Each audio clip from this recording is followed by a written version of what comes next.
نبی پاک صلی اللہ علیہ وسلم کی حدیث ہے مسلم میں طبرانی میں، حضور نے فرمایا آؤ میں تمہیں پچھلے زمانے کے ایک ایماندار نوخیز ولی اللہ کی بات سناؤں۔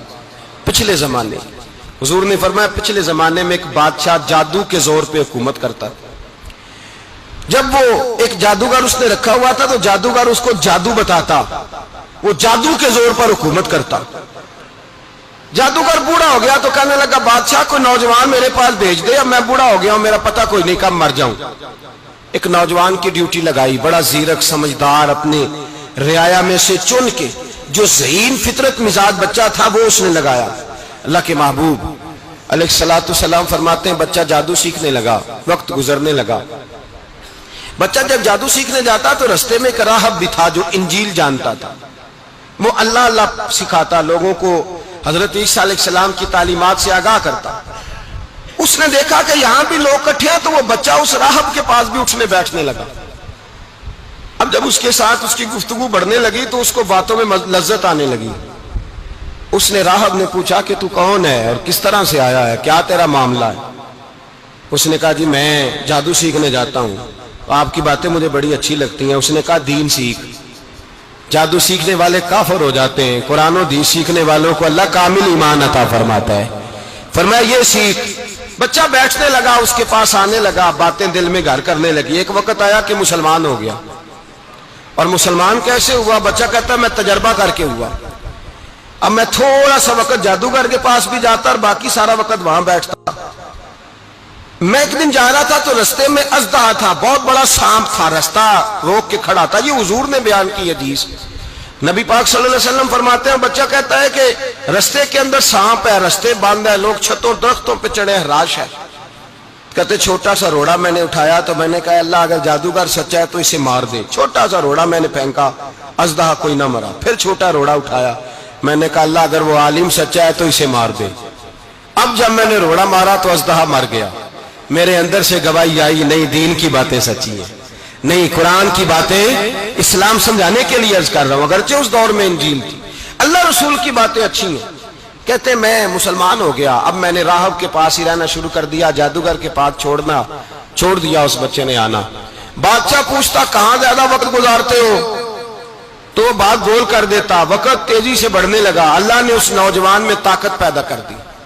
اب وہ اس کے اندر نا اللہ نے توانائی روحانیت پیدا کر دی، ابھی جوان ہے، 14-15 سال عمر ہے۔ اللہ نے اب جو بیمار بھی آتا وہ دعا کرتا تو اللہ صحت عطا کر دیتا، جو بھی آتا۔ بادشاہ کا ایک درباری تھا، بادشاہ کو پنکھا جلتا تھا، وہ اندھا ہو گیا، کوئی ایسی تکلیف آئی کہ نابینا ہو گیا، بڑے علاج کرائے شفا نہیں ہوئی۔ کسی نے اس بچے کا پتہ بتایا کانوں میں، اس کے پاس گیا تو بچہ کہنے لگا شفا تو ہو جائے گی پر کلمہ پڑھنا پڑے گا، مسلمان ہونا پڑے گا، جس پیغمبر کا میں غلام ہوں تجھے بھی بننا پڑے گا، دین پہ عمل کرنا پڑے گا، اللہ شفا دیتا ہے۔ اس نے کہا تو مجھے کلمہ پڑھا، مجھے شفا دے، میں تیار ہوں۔ اس نے کہا شفا تو اللہ دیتا ہے۔ اس نے اللہ تبارک و تعالیٰ کا ذکر کر کے دعا مانگی، یہ مسلم شریف میں حدیث ہے، طبرانی میں موجود ہے۔ اللہ نے اسے شفا دی، اس نے کلمہ پڑھنا شروع کر دیا۔ یہاں ایک نقطہ لکھا ہے ہمارے علماء نے، کہتے ہیں جب اللہ ولایت عطا کرتا ہے نا تو یہ سفید بالوں والے کا حصہ نہیں ہوتی۔ اگر جوانی میں کوئی آدمی توبہ کر کے تصوف کے راستے پہ چلتا ہے تو سب سے زیادہ ولایت اللہ اسے عطا فرماتا ہے، سب سے زیادہ ولایت اس کے پاس ہوتی ہے۔ ابھی اس کے بال کالے ہیں، چڑھتی جوانی ہے، دعا کی تو اللہ نے، اور حدیث پاک میں موجود ہے کوڑے آتے تو شفا یاب ہو جاتے، اندھے آتے تو شفا یاب، برس والے آتے تو اللہ سے دے، جوان ہے۔ بادشاہ کے پاس وہ واپس گیا، وہ جو آدمی جس کی آنکھیں ٹھیک ہوئی تھی۔ بادشاہ نے پوچھا کہ کیسے شفا ملی؟ تو کہنے لگا میرے رب نے شفا دی ہے۔ بادشاہ سجدے کراتا تھا، اپنے آپ کو منواتا تھا، معاذ اللہ، کہنے لگا میرے علاوہ کون رب ہے؟ اس نے کہا وہی رب ہے جس نے تجھے پیدا کیا ہے، اور وہی رب ہے جس نے مجھے اندھے کو آنکھیں دی ہیں، وہی ہے میرا مالک۔ کہا اچھا تو مجھے نہیں مانتا؟ کہا نہیں میں اپنے رب کو مانتا ہوں۔ بادشاہ نے اسے سزا دی، ستایا، اس نے بچے کا پتہ بتایا، پھر بچے کو بلا کے ستایا تو اس راہب کا پتہ بتایا، راہب بھی قتل ہو گیا، نابینا بھی قتل ہو گیا۔ بادشاہ نے کہا سپاہیوں سے اس بچے کو لے جاؤ اور پہاڑ کی چوٹی پہ جا کے نیچے پھینکو تاکہ مر جائے. بچہ پہاڑ کی چوٹی پہ گیا تو ہاتھ اٹھا کے کہنے لگا یا اللہ میرے لیے نہیں اپنے لیے، میرے لیے نہیں اپنے لیے انہیں اپنی قدرت کے جلوے دکھا. میرے لیے نہیں، اللہ کے بندے اپنی جان بچانے کی دعائیں نہیں مانگتے، اپنے لیے انہیں اپنی قدرت کے جلوے دکھا. یہ دعا مانگی، جتنے لوگ ساتھ آئے تھے وہ سارے زمین پہ گرے اور سب مر گئے، پہاڑ سے گر کے مر گئے. بچہ واپس سیدھا بادشاہ کے پاس کہنے لگا لو بھائی میرے رب نے مجھے بچا لیا ہے. جوان کا ایمان دیکھو، میرے رب نے مجھے، بولو میرے اللہ نے مجھے ایمان کی گواہی دے رہا ہے، میں بچ گیا ہوں، تو جھوٹا ہے میرا رب سچا ہے. اس نے کہا لے جاؤ اس کو دریا میں، کشتی میں بٹھاؤ، بیچ دریا کے جا کے دھکا دے دو. بیٹھے کشتی میں، دریا کے بیچ گئے، اور جب جا کے وہاں اس کو دھکا دینے لگے تو اس نے کہا اللہ میرے لیے نہیں اپنے لیے انہیں اپنی قدرت کے جلوے دکھا. بس ایک طوفان سا آیا، جتنے سپاہی ساتھ آئے تھے ڈوب کے مر گئے.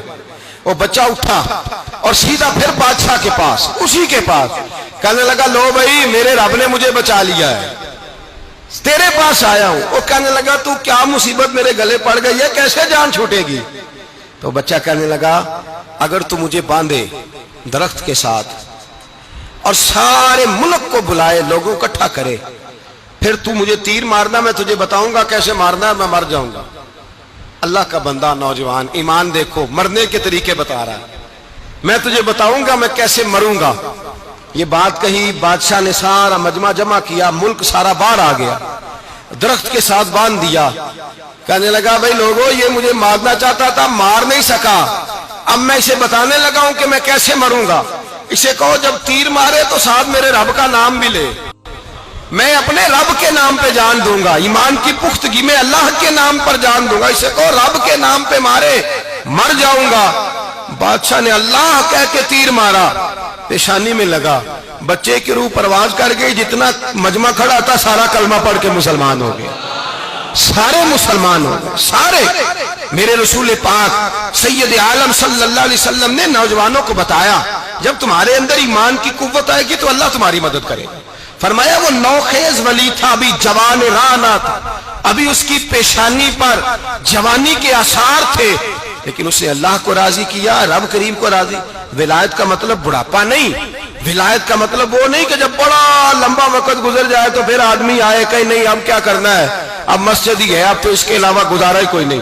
تو اس وقت کا آنا اللہ کی بارگاہ میں قبول تو ہے، لیکن شاباشی اسی کو ملتی ہے جو جوانی کا وقت آئے، جو عین اس وقت آئے.